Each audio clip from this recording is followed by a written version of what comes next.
آئیے حضرت لقمان حکیم کی دانشمندی کے اس قصے کو تفصیل سے جانتے ہیں۔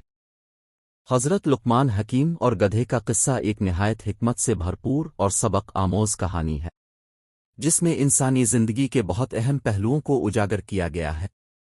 اس قصے میں حضرت لقمان حکیم کی دانائی اور ان کی زندگی کے تجربات کو ایسے انداز میں پیش کیا گیا ہے کہ ہر انسان اس سے کوئی نہ کوئی سبق حاصل کر سکتا ہے۔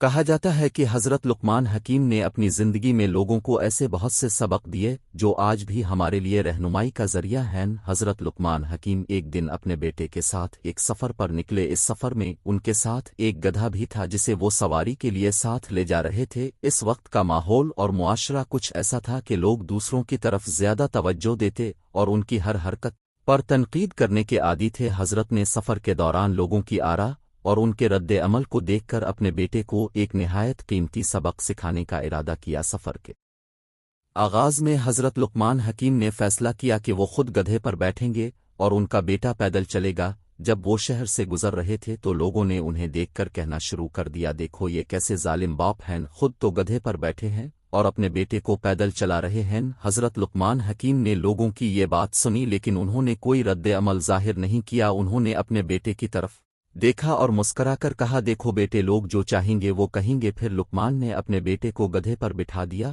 اور خود پیدل چلنا شروع کر دیا۔ جب وہ کچھ دور چلے تو لوگوں نے پھر سے کہنا شروع کر دیا، یہ کیسا بیٹا ہے، خود تو گدھے پر بیٹھا ہے اور اپنے بوڑھے باپ کو پیدل چلا رہا ہے۔ یہ سن کر لقمان حکیم نے پھر کوئی ناراضگی ظاہر نہیں کی اور مسکراتے ہوئے اپنے بیٹے سے کہا، بیٹے اب تم نے سنا، لوگ ہر حال میں بات کریں گے، چاہے تم کچھ بھی کر لو۔ اس کے بعد حضرت لقمان حکیم اور ان کے بیٹے نے فیصلہ کیا کہ دونوں گدھے پر بیٹھ جائیں گے تاکہ لوگ مزید تنقید نہ کریں۔ مگر جب وہ اس حال میں گزرے تو پھر لوگوں نے اعتراض کیا، کیسے بے رحم لوگ ہیں، دونوں ایک ہی گدھے پر بیٹھ گئے ہیں اور بے زبان جانور کو تکلیف دے رہے ہیں۔ حضرت نے اپنے بیٹے کی طرف دیکھا اور کہا، اب تم نے دیکھا بیٹے، لوگ کبھی بھی مطمئن نہیں ہوتے، چاہے ہم کچھ بھی کر لیں۔ آخر میں حضرت لقمان حکیم اور ان کے بیٹے نے فیصلہ کیا کہ وہ دونوں پیدل چلیں گے اور گدھے کو آزاد چھوڑ دیں گے تاکہ کوئی ان پر تنقید نہ کریں۔ جب وہ اس حال میں گزرے تو پھر بھی لوگوں نے باتیں بنانا شروع کر دیں، یہ دونوں کتنے بے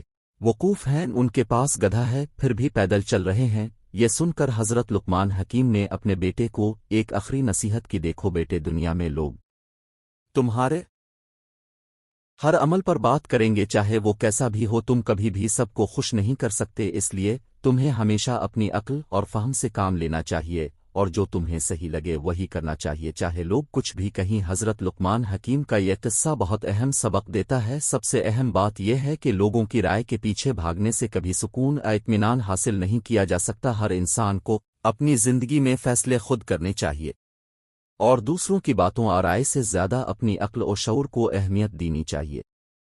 یہ کہانی ہمیں سکھاتی ہے کہ دنیا میں ہر شخص کو خوش کرنا ناممکن ہے، لوگ ہر حال میں کچھ نہ کچھ باتیں کریں گے، چاہے ہم کچھ بھی کریں۔ اس لیے بہتر ہے کہ ہم اپنے دل اور دماغ کے مطابق زندگی گزاریں۔ حضرت لقمان حکیم کی حکمت اور دانائی کا تذکرہ قرآن مجید میں بھی ملتا ہے۔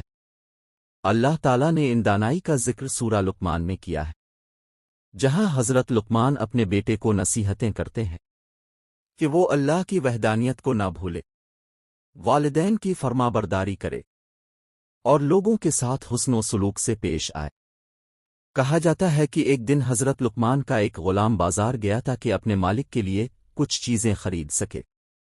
غلام کے ساتھ بازار جاتے ہوئے حضرت لقمان حکیم نے اس سے کہا، میں تمہیں 3 نصیحتیں کرتا ہوں، اگر تم ان پر عمل کرو گے تو تمہاری زندگی میں کامیابی اور سکون آئے گا۔ غلام حضرت لقمان سے ان نصیحتوں کے بارے میں پوچھا اور حضرت لقمان نے کہا، سب سے پہلے نصیحت، جب کبھی تمہیں کسی معاملے میں مشورے کی ضرورت ہو تو اپنے دل کی سنو، کیونکہ دل کبھی غلط راستہ نہیں دکھاتا، دل کا مشورہ اللہ کی طرف سے ہوتا ہے جو تمہیں صحیح راستے پر لے جا سکتا ہے۔ یہ بات حضرت لقمان کی حکمت کا حصہ تھی، کیونکہ ان کا ماننا تھا کہ ہر انسان کا دل اسے صحیح اور غلط کا فرق بتاتا ہے۔ وہ اس بات طرف اشارہ کر رہے تھے کہ انسان کو اپنے اندر کی آواز کو سننے کی ضرورت ہے جو اسے ہمیشہ صحیح راستے پر گامزن کرتی ہے۔ دوسری نصیحت، کسی کے ساتھ بدسلوکی مت کرنا، کیونکہ تمہیں نہیں معلوم کہ اللہ کے نزدیک کون کس درجے پر ہے۔ حضرت لقمان حکیم کا یہ پیغام انسانیت اور عاجزی کا تھا۔ انہوں نے غلام کو بتایا کہ ہر انسان کو دوسروں کے ساتھ حسن سلوک سے پیش آنا چاہیے کیونکہ اللہ تعالیٰ کے نظر میں سب برابر ہیں اور ہمیں دوسروں کے ساتھ اچھا برتاؤ کرنا چاہیے۔ تیسری نصیحت، ہر حال میں اللہ تعالیٰ کا شکر ادا کرو چاہے تمہیں نعمت ملے آزمائش۔ حضرت لقمان حکیم نے غلام کو اس بات کی طرف متوجہ کیا کہ اللہ تعالیٰ ہر حالت میں انسان کے ساتھ ہے، چاہے وہ خوشی کا وقت ہو یا پھر غم کا، اس لیے انسان کو ہر حال میں شکر گزار ہونا چاہیے۔ حضرت لقمان حکیم کی نصیحتوں کو سن کر غلام نے ان پر دل سے عمل کرنے کا ارادہ کیا۔ جب وہ بازار پہنچا تو اس نے اپنے دل کی سننے کی کوشش کی اور تمام خریداری میں انتہائی احتیاط سے کام لیا۔ اس دوران اس کے ساتھ کچھ مشکلات بھی آئیں، مگر اس نے حضرت لقمان حکیم کی نصیحت پر عمل کرتے ہوئے اللہ کا شکر ادا کیا اور کسی کے ساتھ بدسلوکی نہیں کی۔ نتیجہ یہ ہوا کہ غلام کی خریداری بہترین طریقے سے مکمل ہو گئی اور وہ بغیر کسی مشکل کے اپنے مالک کے پاس واپس آ گیا۔ حضرت لقمان نے جب دیکھا کہ ان کا غلام ان کی نصیحتوں پر عمل کر رہا ہے تو وہ بہت خوش ہوئے اور غلام کو دعائیں دے۔ حضرت لقمان ایک دن شہر کی گلیوں سے گزر رہے تھے۔ راستے میں انہیں ایک لوہار کی دکان نظر آئی جہاں لوہار تلوار بنا رہا تھا۔ حضرت لقمان نے کچھ دیر کے لیے وہاں رکنے کا فیصلہ کیا تاکہ دیکھ سکیں کہ لوہار کیسے کام کرتا ہے۔ لوہار انتہائی مہارت اور محنت سے تلوار بنا رہا تھا۔ وہ لوہے کو گرم کرتا، اسے پیٹتا، پھر پانی میں ڈال کر ٹھنڈا کرتا۔ یہ عمل بار بار دہراتا رہا یہاں تک کہ تلوار تیار ہو گئی۔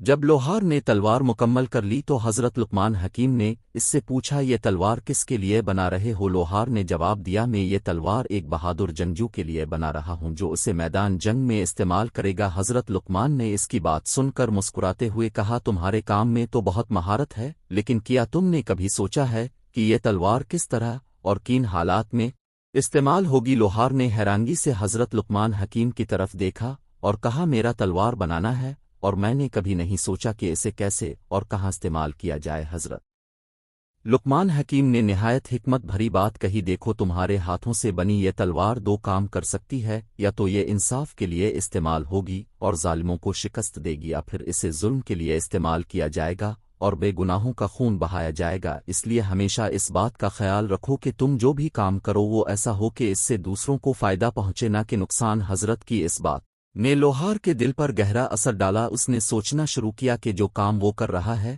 اس کا انجام کیسا ہو سکتا ہے۔ وہ سمجھ گیا کہ انسان کو اپنے کاموں کی ذمہ داری کا احساس ہونا چاہیے کیونکہ ہر عمل کے پیچھے ایک نتیجہ ہوتا ہے جو آ تو اچھا ہوگا یا پھر برا۔ لوہار نے فیصلہ کیا کہ وہ آئندہ تلواریں صرف ان لوگوں کے لیے بنائے گا جو انصاف کے لیے لڑتے ہیں اور ظلم کے خلاف آواز اٹھاتے ہیں۔ اس نے حضرت کا شکریہ ادا کیا اور ان کی باتوں کو ہمیشہ یاد رکھنے کا عہد کیا۔ حضرت لقمان کے حکمت بھرے قصے آج کے دور میں بھی ہماری زندگیوں کے لیے بہت اہم ہیں۔ ان کی دانائی کا پیغام یہ ہے کہ ہمیں اپنے کاموں اور فیصلوں کے نتائج کو ہمیشہ سے مد نظر رکھنا چاہیے اور دوسروں کے ساتھ انصاف اور بھلائی کا برتاؤ کرنا چاہیے۔ اس قصے سے ہمیں یہ سبق ملتا ہے کہ ہمارے ہاتھوں سے ہونے والا ہر عمل نہ صرف ہماری زندگی بلکہ دوسروں کی پر بھی گہرے اثرات مرتب کرتا ہے۔ لیے ہمیں ہمیشہ ذمہ داری اور احتیاط سے کام لینا چاہیے۔